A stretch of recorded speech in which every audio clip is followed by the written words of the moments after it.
Wars rarely begin with explosions. They begin with logistics, runways quietly extended, ports reactivated, and long-abandoned bases returning to life. Far from the flashpoints of Ukraine or Taiwan, something deeply unusual is unfolding in the southern Caribbean, where the United States appears to be preparing for a conflict most Americans have not been told to watch for. Not in the Middle East or Eastern Europe, but just off the coast of Venezuela. For decades, Roosevelt Roads Naval Station in Puerto Rico stood as a relic of the Cold War, shuttered in 2004 and seemingly stripped of strategic relevance, its runways idle and its waterfront repurposed for civilian life. Yet military planners do not resurrect dead infrastructure without reason, and its quiet reactivation, marked not by speeches or announcements, but by construction crews, logistics upgrades, and restricted zones, signals urgency. Such locations are revived when distance becomes a liability and when assets must be minutes away rather than hours. Position in war determines timing, and timing determines victory. The Caribbean, often imagined as little more than a vacation destination, is in reality a critical maritime choke point through which major shipping lanes connecting the Atlantic, the Panama Canal, South America, and the Gulf of Mexico converge. Control of these waters is not regional power, but hemispheric power, which explains Washington's renewed focus. This attention extends to places like the U.S. Virgin Islands, where Henry E. Rolson Airport, officially civilian, is being upgraded with heavy transport capacity, logistics throughput, and cargo handling infrastructure suited not for tourists but for sea. 17 Globemaster aircraft carrying armor, ammunition, fuel, and troops. Wars are won by supply chains long before firepower decides the outcome, and this airport is becoming a critical artery for sustained operations. The timing raises urgent questions. Why revive Cold War infrastructure in 2025 to 2026 and concentrate more U.S. military power in the Caribbean than at any time since the 1989 invasion of Panama? The answer begins with Venezuela, a state Washington long assumed would collapse under sanctions, economic isolation, and political pressure. Instead, the regime adapted, entrenched itself, and sought powerful allies. Russia and China did not merely send diplomats to Caracas. They sent military advisors, intelligence personnel, strategic investments, and surveillance infrastructure. From Washington's perspective, this crossed a long-standing red line rooted in the Monroe Doctrine, the unwritten rule that external powers do not establish permanent military footholds in the Western Hemisphere.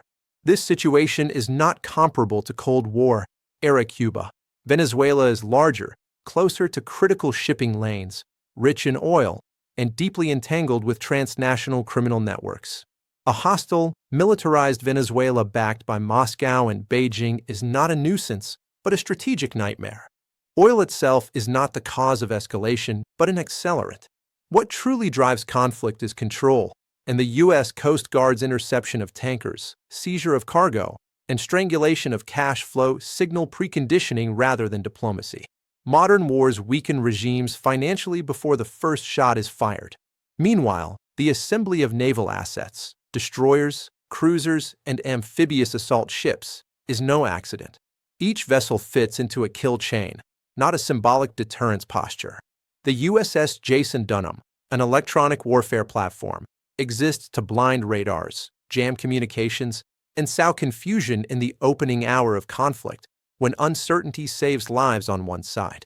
Missile defense ships like the USS Stockdale follow, providing layered protection designed to absorb retaliation while offensive operations proceed, shields deployed only when incoming fire is expected.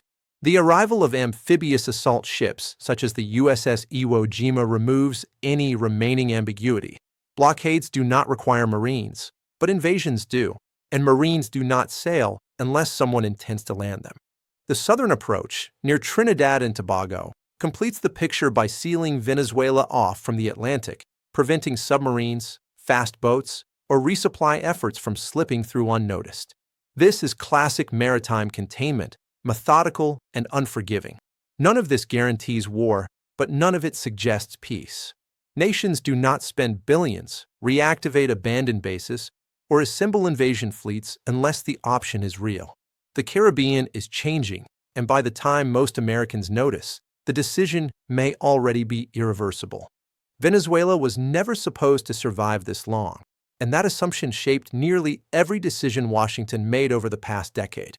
Sanctions were imposed with the expectation of collapse. Diplomatic isolation was enforced under the belief that time favored the United States, and pressure was applied on the theory that the regime would eventually fracture from within. Yet Venezuela did not fall, and understanding why it endured is essential to understanding why the United States is now preparing for something far more direct. For years, Western analysts treated Venezuela like a spreadsheet, focusing on inflation figures, currency collapse, declining oil production, and GDP contraction. On paper, the country should have imploded. Hyperinflation reached historic levels. The bolivar became nearly worthless, and entire industries froze.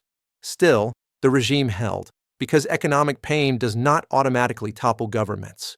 In authoritarian systems, hardship often hardens power rather than erodes it, especially when authority is centralized, loyalty is enforced, and alternative revenue streams exist. At some point, Venezuela crossed an invisible threshold. It stopped behaving like a conventional nation-state and began functioning as a hybrid system, part government, part cartel network, and part military command economy. Oil ceased to be merely a national resource and became a political weapon, a bargaining tool, and a shadow currency. When sanctions severed formal trade, informal systems expanded to replace it. Venezuela's drug cartels were not external threats to the regime. They became embedded within it. Over time, distinctions blurred between military units, political elites, smuggling networks, and narco-financing operations. Entire regions evolved into zones of shared control where loyalty outweighed legality. This transformation was not accidental, but a survival strategy. When formal revenue disappears, regimes adapt by turning inward and sideways, consolidating power through illicit channels. Sanctions, meanwhile, failed to break the regime because they struck society before they struck authority. Imports dwindled, prices soared, and the middle class collapsed. But authoritarian systems are built to outlast civilian suffering. Leadership retained control over food distribution, access to black market currency, protection from loyal security forces, and steady income from illicit trade. In effect, sanctions weakened society while consolidating power at the top. One of the least discussed pillars of Venezuela's survival was scale. The regime did not rely solely on its formal military. It mobilized the population itself. Millions of civilians were organized into militia networks, lightly trained and loosely coordinated but deeply loyal, not out of ideological devotion, but because their livelihoods, safety, and survival depended on the state. This was not a modern professional army, but a form of political mass mobilization, and it carries serious implications for urban warfare. Venezuela's geography further complicates any intervention. Unlike desert battlefields, the country is dense, urban, and geographically complex. Cities such as Caracas consist of layered high-rise districts, sprawling informal settlements, narrow access routes, and heavy civilian congestion. This terrain neutralizes technological superiority. Precision weapons lose effectiveness when every rooftop can serve as a firing position and every alley becomes a choke point. The regime understands this reality and has structured its defenses accordingly. It has also invested heavily in layered air defense systems, including Russian-built platforms, redundant radar sites, and mobile launchers. These systems do not need to defeat U.S. air power outright. They only need to delay, disrupt, and force caution. Every hour air defenses remain operational preserves command and control, and in modern warfare, time itself is leverage. Washington also understands that Venezuela is not Iraq or Libya. There is no coherent opposition force prepared to assume control, no unified political alternative, and no clear post-regime roadmap. Abruptly removing the leadership would not produce democracy, but fragmentation. And fragmentation in a cartelized state is often worse than authoritarian stability. This is the strategic paradox now confronting U.S. planners. While Venezuela's vast oil reserves still matter, the issue is no longer extraction but denial. Control over supply, the ability to restrict flow, and the use of energy as leverage define modern energy geopolitics. A hostile Venezuela aligned with Russia and China does not need to flood global markets. It only needs to withhold cooperation at critical choke points. The regime has learned from the failures of others. It watched Saddam Hussein fall, Muammar Gaddafi collapse, and Bashar al-Assad narrowly survive. It adapted by decentralizing command, diversifying loyalty networks, and embedding itself deeply within society. Most importantly, it internalized a key lesson: the United States avoids prolonged ground wars. Venezuela did not attempt to match U.S. military strength directly. Instead, it focused on raising the cost of intervention to unacceptable levels. Eventually, U.S. strategists concluded that waiting was making the problem worse. Each passing year deepened Russian influence, expanded Chinese infrastructure, strengthened illicit networks, and normalized foreign military presence in the Western Hemisphere. That normalization crossed a line Washington could not tolerate. The narcotics dimension intensified the urgency. Drug flows originating from Venezuela destabilized the region while fueling crime in U.S. cities, increasing border pressure, and triggering domestic political backlash. At a certain point, foreign policy becomes domestic policy, and when voters feel the consequences, patience evaporates. In this context, a blockade alone is insufficient. Blockades damage economies but rarely remove regimes, and they often push states deeper into illicit trade, reinforcing the very networks Washington seeks to dismantle. Naval interdiction, therefore, must be paired with intelligence dominance, targeted strikes, disruption of command structures, and removal of key operational nodes.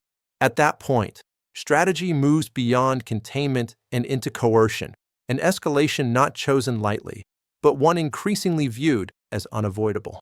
For most of the post-Cold War era, the United States tolerated foreign influence in its hemisphere.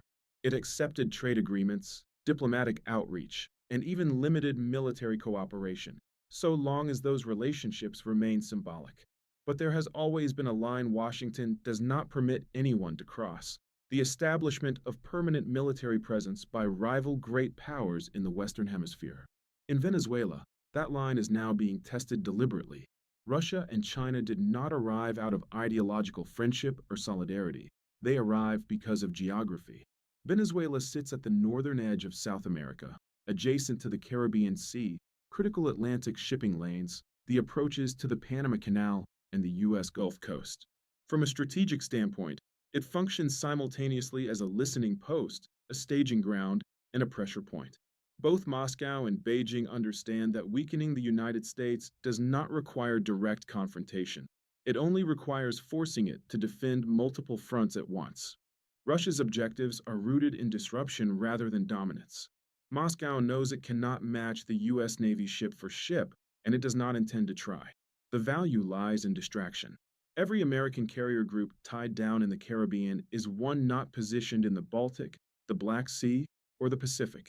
Every destroyer watching Venezuela is a destroyer not watching Europe or East Asia. For Russia, Venezuela is not a battlefield but leverage. Its footprint there is intentionally quiet and ambiguous, consisting of military advisors, air defense specialists, signals intelligence personnel, and rotational aircraft deployments. There are no grand announcements or permanent bases publicly declared, just enough presence to complicate U.S. military planning. This deliberate ambiguity functions as a weapon, forcing uncertainty into every operational calculation. The logic behind this strategy is not new. Washington still remembers Cuba in 1962, not because of ideology, but because of proximity. The lesson of that crisis was simple: weapons do not need perfect accuracy when they are close. Modern warfare has expanded what constitutes a weapon. Drones, electronic warfare systems, undersea sensors, cyber infrastructure, and intelligence platforms can destabilize without ever firing a shot. A forward presence no longer requires nuclear missiles to be dangerous. It only needs the ability to observe, disrupt, and report. The Cold War did not truly end. It receded into quieter forms. China's role in Venezuela is different, and in many ways more dangerous over the long term. Where Russia disrupts, China embeds. Beijing's expansion has been quieter but far deeper, extending into ports, telecommunications networks, surveillance infrastructure, and energy projects. These are dual-use investments, civilian on paper, military in potential. This approach allows China to expand influence without triggering immediate confrontation, and it has proven highly effective. Data, rather than territory, has become the new strategic domain. Chinese-built telecommunications systems do not merely transmit phone calls. They collect metadata, map traffic patterns, and capture communications flows. In peacetime, this appears commercial. In conflict, it becomes intelligence. From Washington's perspective, allowing a rival power to construct the digital nervous system of a neighboring state is not economic engagement. It is a strategic vulnerability. Many observers assume the Monroe Doctrine is outdated, a relic of a bygone era. In reality, it remains dormant rather than obsolete. The doctrine was never about domination. It was about exclusion, preventing rival great powers from projecting military force into the hemisphere. That principle never disappeared. It simply went unenforced until conditions demanded otherwise. Washington attempted diplomacy first, offering sanctions relief, negotiated transitions, and international mediation. Each effort failed for the same reason. Venezuela no longer believed the United States was willing to escalate. Russia and China reinforced that perception by signaling resistance rather than guarantees, enough support to stiffen resolve and encourage defiance. Eventually, a red line moment arrived. In every major conflict, there is a point when planning shifts from asking whether something might happen to determining how it will be handled. For U.S. strategists, that moment came when intelligence indicated persistent foreign military infrastructure rather than temporary visits. Once that threshold is crossed, time becomes the enemy. The longer such a footprint remains, the harder it is to remove without escalation. That reality explains why Washington moved quietly. Public declarations invite countermoves, while silent preparation preserves initiative. Bases are reactivated without announcements, ships deploy under routine rotations, and air assets reposition without fanfare. The United States is not signaling war. It is positioning for inevitability. What now unsettles military planners most is that any confrontation involving Venezuela is no longer bilateral. It is layered and entangled. Every potential strike must account for Russian intelligence collection, Chinese surveillance exposure, and escalation thresholds far beyond the Caribbean. This is no longer about Venezuela alone, but about precedent. If the United States tolerates permanent rival military presence in its hemisphere, it invites the same challenge everywhere else. Delay is no longer safe. Each passing month hardens infrastructure, deepens networks, and increases dependencies. Once embedded, removal becomes exponentially more costly. Washington understands this, which is why timelines are compressing. This is not a story about invasion, but about red lines, about how great powers behave when those lines are tested. Venezuela did not become dangerous because of what it is. It became dangerous because of who stood behind it. And once that happened, the clock began to tick. Wars do not begin when the first bomb falls. They begin when one side quietly accepts that deterrence has failed. By the time the first missile launches, the outcome is already being shaped by decisions made weeks or even months earlier. If a conflict with Venezuela were to erupt, it would not resemble Iraq in 2003 or Libya in 2011, nor would it unfold through slow escalation. It would be fast, layered, and overwhelming by design, because speed would not be optional. It would be essential to survival. The opening phase would not start with a declaration or public warning, but with silence. Communications would be disrupted, radars blinded, and networks degraded as electronic warfare preceded kinetic action. Confusion slows reaction time, degrades accuracy, and fractures command cohesion, making it one of the most effective weapons in modern war. Ships like the USS Jason Dunham would activate electronic attack systems long before the public was aware anything had begun, producing civilian air traffic disruptions, sudden signal losses, and unexplained outages that would appear to outsiders as technical failures but represent the first irreversible steps of conflict. Before a single aircraft entered Venezuelan airspace, complete sea control would be established. Not partial control or contested dominance, but total denial. Destroyers and cruisers would form overlapping defensive rings, while submarines already in position ensured that nothing moved underwater without detection. The message would be unambiguous. No reinforcements would enter, no assets would escape, and no resupply would flow. Once maritime control was secured, the tempo would accelerate rapidly. Submarines, rather than aircraft carriers, would play the decisive role in this phase. Carriers are powerful but visible. Submarines are decisive precisely because they are unseen. Nuclear-powered attack submarines positioned along maritime approaches would listen, track, and wait, creating uncertainty that functions as deterrence in itself. Venezuelan naval commanders would have to assume they were being watched at all times, and hesitation in war is often fatal. The first kinetic strikes would likely not originate from the Caribbean at all. Instead, they would come from the continental United States. B-52 Stratofortresses, aircraft designed during the Cold War but still lethal in modern conflict, would fly thousands of miles, launch cruise missiles, and return home without ever entering contested airspace. These missiles would strike fixed radar installations, known command centers, hardened air defense sites, and strategic communications hubs. The objective would not be spectacle or shock, but decapitation, disabling critical systems without exposing pilots or platforms. While B-52s delivered standoff strikes, B-1 Lancers would serve a different purpose, exploiting gaps created by electronic warfare and initial missile salvos. Flying at low altitude and high speed, B-1s would target hardened facilities, underground bunkers, and mobile missile storage areas, with the goal of collapsing confidence within the regime's leadership. Once leaders believe they are no longer protected, decision-making degrades rapidly. As air defenses weakened, forward operations would shift to closer bases, placing Puerto Rico, and specifically Roosevelt Roads, at the center of gravity. Distance dictates tempo in air warfare, and proximity allows for more sorties, faster re-engagement, and sustained pressure. F-35s, support aircraft, and unmanned systems operating from Roosevelt Roads would transform it from a dormant installation into an operational nerve center. The F-35's role would not resemble the dogfights of popular imagination. Its primary function is penetration, sensing, and system destruction. These aircraft would enter contested airspace undetected, locate surviving air defense elements, and destroy them before they could relocate. Once air defenses collapsed, the airspace would become permissive, and every other dimension of the conflict would accelerate. Drones would never leave the battle space. MQ-9 Reapers would loiter for hours at a time, tracking mobile missile launchers, convoy movements, command relocations, and irregular militia activity. Constant surveillance exerts psychological pressure as much as physical threat. When adversaries know they are always observed, mistakes multiply, movements slow, and coordination suffers.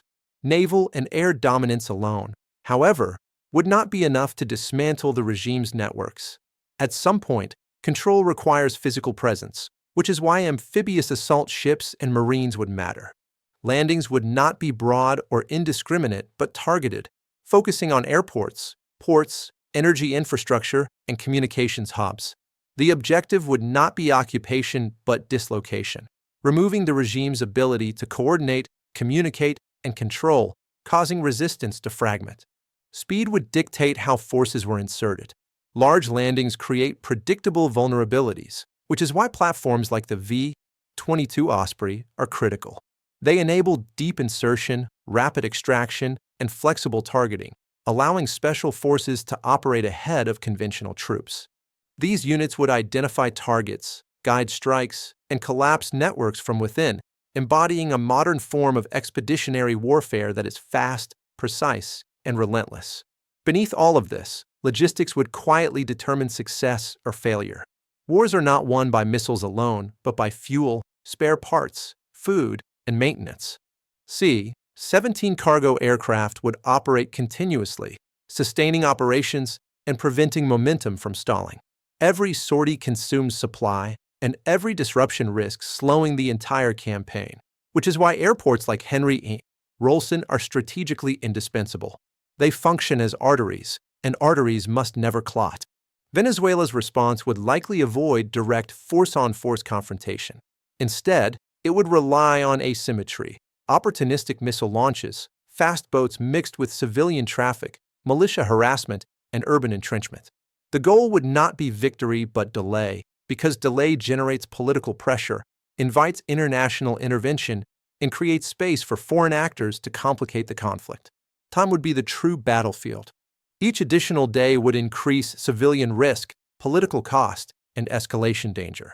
For that reason, U.S. strategy would aim to compress the conflict into the narrowest possible window, not out of mercy, but because prolonged wars favor defenders.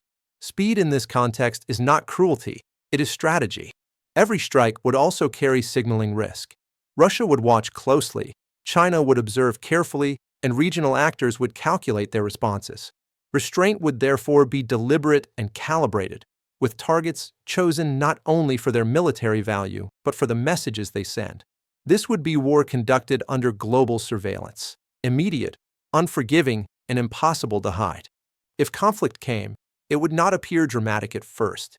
There would be no single explosion that changed everything. Instead, systems would fail, signals would go dark, and movements would cease to make sense. And by the time the world realized what had begun, the outcome might already be decided. If war begins, it will not end where it starts. History has repeated this lesson endlessly, even as policymakers continue to hope otherwise. A conflict between the United States and Venezuela would never remain a regional operation, never stay confined to the Caribbean, and never be only about Venezuela. Once the first shots are fired, every actor with leverage would attempt to use it. By the time open conflict began, Venezuela's leadership would already understand a critical reality. They could not win militarily, only outlast politically. Their strategy would therefore shift from defense to entanglement, not aiming to defeat the United States on the battlefield, but to widen the conflict, draw in outside actors, and transform a military engagement into a political burden. This is the logic of asymmetric survival, turning weakness into endurance by expanding the scope of the fight. Venezuela's most potent defensive asset would not be its remaining military hardware, but its scale. Millions of militia members, unevenly trained and lightly armed yet deeply embedded in civilian life, would transform urban areas into contested terrain. Urban warfare does not require technological superiority, it requires persistence. Every checkpoint would slow movement, every ambush would drain attention, and every civilian casualty would magnify political pressure. The objective would not be tactical victory, but strategic exhaustion, stretching the conflict until public and international patience frayed. Embedded cartel networks would act as force multipliers in this environment. These groups are not ideological but opportunistic, and war creates opportunity. Smuggling routes would adapt, maritime interdiction would be tested, and civilian traffic would provide camouflage. Fast boats, irregular routes, and decentralized logistics would challenge even the most advanced surveillance systems. Each successful evasion would be framed as resistance, while every interdiction would carry escalation risk. Venezuela's remaining air defense systems would be treated as strategic assets to be revealed sparingly. Rather than deploying them all at once, the regime would use them opportunistically to remind U.S. planners that no airspace is ever completely safe. The downing of even a single aircraft would alter public perception, shift political narratives, and generate headlines that shape the course of war. This conflict would also extend deeply into cyberspace and the information domain. Cyber attacks would target energy infrastructure, financial systems, and communications networks, while information campaigns flooded social media with images and narratives designed to amplify civilian suffering and frame events in real time. Warfare would unfold under constant global scrutiny, with every action judged instantly and every mistake magnified. Russia's response would likely be indirect but intentional. Moscow would avoid overt intervention with troops or naval forces, instead escalating through advanced drones, electronic warfare systems, intelligence sharing, and carefully maintained plausible deniability. Each system delivered would increase the cost of U.S. operations without triggering direct confrontation. Russia's objective would not be Venezuela's victory, but America's distraction, forcing Washington to divert attention and resources from other strategic theaters. Drones, in particular, would alter the equation. Long-range loitering munitions, inexpensive yet persistent and difficult to intercept, could threaten airfields, logistics hubs, and fuel depots. Even limited drone attacks would compel disproportionate defensive measures, and defense consumes resources faster than offense. This asymmetry would matter profoundly over time. China's approach would be even more cautious. Beijing's priority would not be Venezuela itself, but the precedent the conflict set. How far could the United States act without triggering global backlash? How much attention and political capital would the conflict consume? How divided would Washington become? China would observe carefully, treating the war as a stress test while quietly adjusting its own timelines and strategies elsewhere. Meanwhile, global markets would react long before the fighting ended. Oil prices would spike not necessarily because supply vanished, but because risk multiplied. Shipping insurance rates would surge, Caribbean trade routes would slow, and investor confidence would waver. Even a limited conflict would produce global economic ripples, and those ripples would generate pressure for restraint or rapid resolution. Inside the United States, the political clock would begin ticking immediately. No war is fought solely overseas. Every conflict runs on two timelines: the battlefield and domestic politics. Public support is finite, and every day, casualty and unanswered question erodes it further. Speed would therefore be essential, but also dangerous. Move too fast and mistakes escalate. Move too slowly and support collapses. There is no perfect tempo. The greatest danger would not come from Venezuela itself, but from miscalculation. A Russian-linked asset struck unintentionally, a Chinese-backed facility damaged, or a cyber attack misattributed. Modern wars unfold in crowded physical and digital spaces, where escalation rarely announces itself and often emerges through ambiguity. This is why such a conflict terrifies strategists. There is no clean end state, no obvious successor regime, no guaranteed stability, and no straightforward path to reconstruction. Removing a government is far easier than replacing an order, and Venezuela's internal fragmentation would ensure that power vacuums formed quickly. Power vacuums invite competition, competition breeds chaos, and chaos spreads. The United States might win militarily, decisively, and overwhelmingly, but victory is not the same as resolution. History is filled with wars that were won on the battlefield and lost in their aftermath, and planners are acutely aware of this reality. That awareness fuels hesitation, even as preparation continues. Preparation persists despite the risks, uncertainty, and lessons of past conflicts because inaction also carries a cost. A hostile, foreign-backed, cartelized state in the Western Hemisphere is not a static problem. It grows, spreads, and normalizes over time. Eventually, every great power faces a choice between containment and confrontation. That moment may be approaching. From a distance, the Caribbean still appears calm: blue water, clear skies, and busy shipping lanes. But beneath the surface, something is shifting. Old bases are reawakening, ships are repositioning, and timelines are tightening. History rarely announces itself loudly at first. It whispers until it doesn't. And when it stops whispering, the world changes quickly.